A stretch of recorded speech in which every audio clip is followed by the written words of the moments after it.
இப்போ கொசு பேட்டை வந்து செக் பண்ணுறோம். ஃபஸ்ட்டு வந்து பார்த்தா ஆன் பண்ணிவிட்டு பட்டன் ப்ரெஸ் பண்ணால் எதுவுமே ஒர்க் ஆகலை. இது புது பேட்டு. இந்த மாதிரி பேட்டில் வந்து இந்த சீல் வச்சுருப்பான். அதை கழட்டி ஃபஸ்ட்டு பிரிச்சுக்கணும். பிரிச்சுட்டு இதுக்குள்ளே பார்த்திங்கன்னா ஒரு ஸ்க்ரூ இருக்கும். இப்போ இதில் வந்து இங்கே 4 ஸ்க்ரூ இருக்குது. இந்த ஸ்க்ரூ, இந்த ஸ்க்ரூ, இந்த ஸ்க்ரூ. இப்போ இந்த ஸ்க்ரூவெல்லாம் கழட்டிட்டு உள்ளே பார்க்குறோம். உள்ளே பார்த்தோம்னா இதில் வந்து சிம்பிளாக ஒரு வேலை நடந்திருக்கு. இந்த பேட்டரியில் இருக்கிற அந்த ஒயர் வந்து ப்ராப்பராக சால்ட்ரிங் அடிக்காதனால இந்த பிரச்சனை வந்திருக்கு. பாருங்க, அங்கே ஒயரெல்லாம் நசுங்கி போய் வந்திருக்கு. இந்த ஸ்க்ரூவோட வச்சு ஒழுங்காக பண்ணி வச்சுருக்காங்க. இது ஒரு கம்ப்ளைண்ட்டு. இது புது பேட்டரி நல்லா இருக்கான்னு ஃபஸ்ட்டு பார்த்துக்கிறேன். ஃபஸ்ட்டு பார்த்தோம்னா இப்போ வோல்டேஜ் நல்லா தான் இருக்குது. சரி, இப்போ கழட்டிட்டு ஃபஸ்ட்டு சால்ட்ரிங் பண்ணி பார்ப்போம். அதுக்கப்புறம் இது மாதிரி கட் ஆகும்போது வேறு ஏதாவது கம்ப்ளைண்ட் ஆகிறதுக்கும் வாய்ப்பு இருக்குது. அது என்னன்னு பார்ப்போம். சால்ட்ரிங் பண்ணுறதுக்கு முன்னாடி சால்ட்ரிங் எப்பயுமே ஒரு ஒயரோ ஏதோ ஒன்று பண்ணுறோம்னா ஃபஸ்ட்டு சால்ட்ரிங் அடங்க வச்சுட்டு லெட்டை இப்படி பண்ணால் சால்ட்ரிங் வந்து க்ளீனாக ஒட்டும். பாருங்க, ஒட்டியிருக்கு, க்ளீனாக ஒட்டியிருக்கு. நெக்ஸ்ட்டு வந்து இந்த எந்த இடத்துல சால்ட்ரிங் பண்ணணுமோ அங்கேயும் வந்து சால்ட்ரிங் நைட்டாக பண்ணணும். இப்படி பண்ணோம்னா சால்ட்ரிங் வந்து க்ளீனாக இருக்கும், திருப்பி வந்து பிக்காது. ரெண்டாவது வந்து நெக்ஸ்ட்டு வந்து பண்ணிவிட்டு இப்படி வச்சோம்னா ப்ராப்பராக இந்த சால்ட்ரிங் வந்து இதாகணும். ஒரு செகண்ட் விடணும், ஏன்னா நம்ம கையை அசையாமல் வச்சுருந்தா தான் ஆறின வரைக்கும் விட்டுட்டு அதுக்கப்புறம் பார்த்தா இப்போ இதாகிடுச்சு, ஒட்டிடுச்சு. ஓகே, இப்போ நம்ம பேட்டரி சேஞ்ச் பண்ணியாச்சு. இப்போ ஒர்க் ஆகுதான்னு பார்ப்போம். வரும் பட்டன் கீழே விழுந்துச்சு.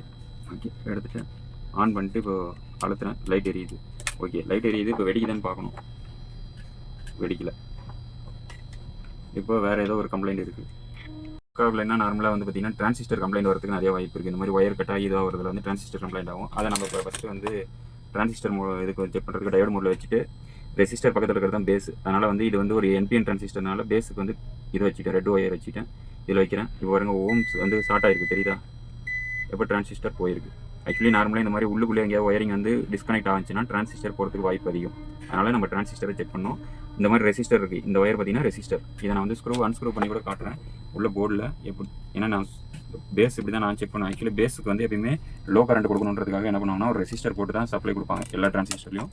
பாருங்க, இங்கே ஒரு டிரான்சிஸ்டரில் வந்து வழியாக இங்கே தான் போகுது. ஆக்சுவலி ரெசிஸ்டர் வழியாக தான் டிரான்சிஸ்டருக்கு போகுது. இந்த பின்னுக்கு வந்து பார்த்திங்கன்னா பேஸ் போகுது. ஓகேவா? அதே மாதிரி டிரான்சிஸ்டரில் இந்த சைடு லாஸ்ட் பின் வந்து தான் பேஸு. ஓகே, இப்போ நம்ம ஃபஸ்ட்டு இதை டீசால்வ் பண்ணிக்கணும். டீசால்வ் பண்ணிட்டு தான் இதை நம்ம ரெடி பண்ணணும். ஃபஸ்ட்டு அதுக்கு வந்து டீசால்ட்ரிங் பண்ணுறதுக்கு நிறைய பேர் விக்கு இது மாதிரி வச்சுக்கோங்க. இல்லை சில பேர் என்ன பண்ணுவோம்னா நிறைய மெத்தட் இருக்குது. நம்ம ஈஸியாக வந்து டீசால்வ் பம்ப் வழியாக நாங்கள் எடுத்துக்கிறோம். இது மாதிரி சால்ட்ரிங் பண்ணிட்டு எடுக்கலாம். அதுக்கு வந்து ஆல்ட்ரிங் ராடை எடுத்துக்கணும். எடுத்துகிட்டு இப்போ வந்து இந்த மாதிரி பண்ணும்போது நார்மலாக என்ன பண்ணுவாங்கன்னா பவர் வந்து டிஸ்கனெக்ட் பண்ணணும். ஏன்னா ஒரு ஒயர் அட்லீஸ்ட் ரிமூவ் பண்ணிக்கணும். ஏன்னா ஒரு வேளை நம்ம உள்ளைக்கும் போது பேட்டரி வீக்காக வரதுக்கு வாய்ப்பு அதிகம். அதனால் 3 இது பண்ணிட்டேன். இந்த மாதிரி பண்ணும்போது வந்து பார்த்திங்கன்னா இதாகிடுன்றதுக்காக தான் நம்ம பேட்டரியை வந்து டிஸ்கனெக்ட் பண்ணிக்கிறது. நெக்ஸ்ட் இப்போ வந்து டீசால் பம்ப் வந்து நல்லா லெட் வச்சுட்டு ஃபஸ்ட்டு வந்து எடுத்துகிட்டு பாருங்க, இப்படி வச்சுக்கிட்டு கரெக்டாக இப்படி வச்சு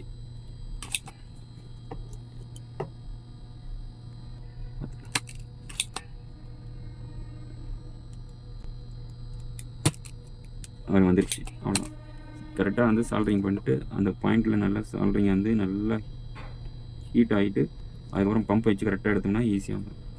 இது வந்து ரொம்ப சின்னது. அதனால் வந்து இந்த மெத்தேடு வந்து சில பேருக்கு செட் ஆகும், சில பேருக்கு வந்து என்னென்னா இன்னொரு மெத்தட் இருக்குது, அதையும் நான் சொல்கிறேன். எப்படின்னா இன்னொரு மெத்தட் பார்த்திங்கன்னா இந்த மாதிரி சின்னதாக இருக்கிற இடத்துல என்ன பண்ணணும்னா ஈஸியாக என்ன பண்ணால் இப்படி இந்த 3 பின்னையும் இப்படி நல்லா ஃபுல்லாக சால்ட்ரிங் பண்ணிக்கணும்.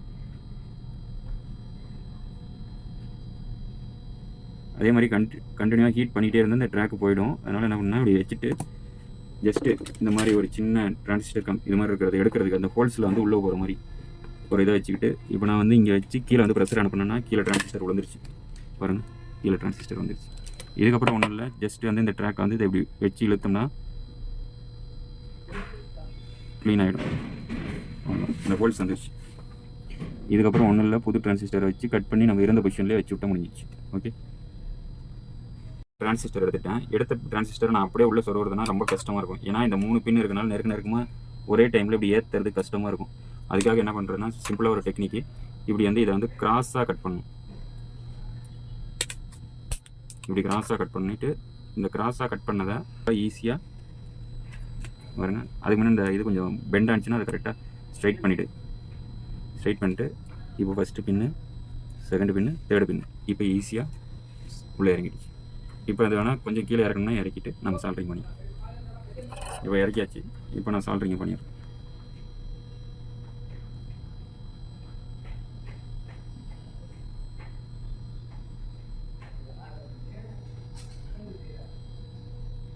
ஓகே. இப்போ என்ன பார்த்துக்கணும், நம்ம சால்ட்ரிங் பண்ணும்போது சில நேரம் ட்ராக் போயிடும். அதனால் என்ன பண்ணால் கண்டினியூட்டி வச்சுட்டு இந்த ட்ராக் கரெக்டாக இருக்கா, இந்த ட்ராக்கு எங்கே போதோ அங்கே கரெக்டாக இருக்கா அப்படின்னு பார்க்கணும். பாருங்கள், இந்த ட்ராக் வந்து கொஞ்சம் ஓவர் ஹீட் ஆனதுனால ட்ராக் பிச்சிருக்கு. இந்த ட்ராக்கு எப்படி இருக்குது இதெல்லாம் பார்த்துக்கணும். இதை பார்த்துடணும். அதே மாதிரி இப்போ நம்ம புதுசாக மாற்றின டிரான்சிஸ்டரு கரெக்டாக இப்போ பார்த்திங்கன்னா இங்கே பேஸ் இருக்கா, இந்த பின் பேஸில் இப்போ வச்சுட்டு நம்ம இங்கே செக் பண்ணும்போது பார்த்திங்கன்னா அங்கே மல்டிமீட்டரில் 6 சம்திங் வருது, 600 சம்திங் வரும். நெக்ஸ்ட் இன்னொரு சைட்லேயும் அதே சேம் தான் வரும். ஓகே, இப்போ இது டிரான்சிஸ்டர் ஓகே. இப்போ ட்ராக் லைட்டாக பிச்சிருக்கு. இப்போ ட்ராக் இது பண்ணியாச்சு, காப்பர் லேயர் வந்துச்சு. இப்போ ஒன்றும் இல்லை, ஜஸ்ட்டு சால்ட்ரிங் ராட் எடுத்து இப்போ லெட் வச்சுட்டு இப்போ இதோட இந்த ட்ராக் ஜாயிண்ட் ஆகிடுச்சு. இந்த ட்ராக்குக்கு அதே மாதிரி ட்ராக் அடிக்கும்போது பக்கத்தில் எதுவும் இதாகிடக்கூடாது. ஒரு வேளை வந்து எக்ஸஸாக இல்லை அப்படின்னு சொல்கிறவங்களுக்கு, எனக்கு ட்ராக் இந்த மாதிரி எனக்கு கஷ்டமாக இருக்குது அப்படின்னு சொல்கிறவங்களுக்கு இன்னொரு ஐடியாவும் இருக்குது. என்னென்னா, ஒரு சின்ன ஒயர் எடுத்துக்கோ, இல்லைன்னா ஏதாவது ஒரு இதை வச்சுட்டு ஜம்பர் அடிச்சிடலாம் ஈஸியாக. இப்போ பார்த்தீங்கன்னா இது ஆக்சுவலி ட்ராக் எல்லாமே ஒட்டிக்கிச்சு. நான் உங்களுக்கு வந்து மல்டிமீட்டர் வச்சு செக் பண்ணுறேன். இல்லைன்னா ஈஸியாக ஒன்றும் இல்லை. இப்போ நான் இந்த பேஸ் ஒயருக்கு பார்த்தீங்கன்னா இந்த இதில் வந்து சால்ட்ரிங் பண்ணிட்டேன். சால்ட்ரிங் பண்ணி இப்போ பார்த்தீங்கன்னா இந்த பாயிண்ட் இருக்குது பாருங்கள், இந்த பாயிண்டில் இப்படி வச்சுட்டேன். இப்போ வேலை முடிஞ்சுது. இப்போ இது கனெக்டிவிட்டி ஆகிடும்.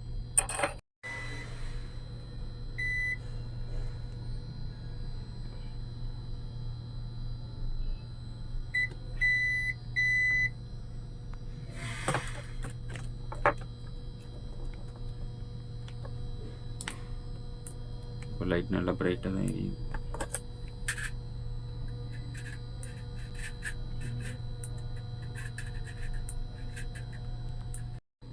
இப்போ இந்த இடத்துல வந்து இது பண்ணியும் ஒர்க் ஆகலை. அப்படின்றது ஏன் ஒர்க் ஆகலைன்னா, இந்த ட்ராக் வந்து இங்கேருந்து இங்கே ஒரு ட்ராக் இதுக்கு இந்த டிரான்சிஸ்டருக்கு ஜாயிண்ட் ஆகணும். அதை நம்ம அடிக்காதனால தான் இந்த மாதிரி பிரச்சனை வந்துச்சு. இப்போ நான் என்ன பண்ணுறேன்னா, ஒரு சின்ன ஒயரை இது பண்ணி இங்கேருந்து இந்த பாயிண்ட்லேருந்து ஓகே, இந்த பாயிண்ட்லேருந்து இந்த பாயிண்ட்டுக்கு சென்ட்ரலில் வர டிரான்சிஸ்டர் சென்ட்ரல் எடுக்கு ஒரு சின்ன ஒயரை ஜம்பரிங் பண்ணிட்டேன். இப்போ ஓகே. இப்போ நம்ம இது வந்து பக்கத்தில் இருக்கிற பின்னில் டச் ஆகாத அளவுக்கு நம்ம வச்சுக்கணும். இப்போ செக் பண்ணி விடலாம். இப்போ ஜம்பரிங் போட்டாச்சு. இப்போ நம்ம வந்து இப்போ போர்டில் வந்து இப்போ அழுத்தி இப்போ ஒர்க் ஆகுதான்னு செக். இப்போ கம்ப்ளைண்ட் வந்து கிளியர் ஆகிடுச்சு. இதில் இன்னொரு கம்ப்ளைண்ட் வரும்.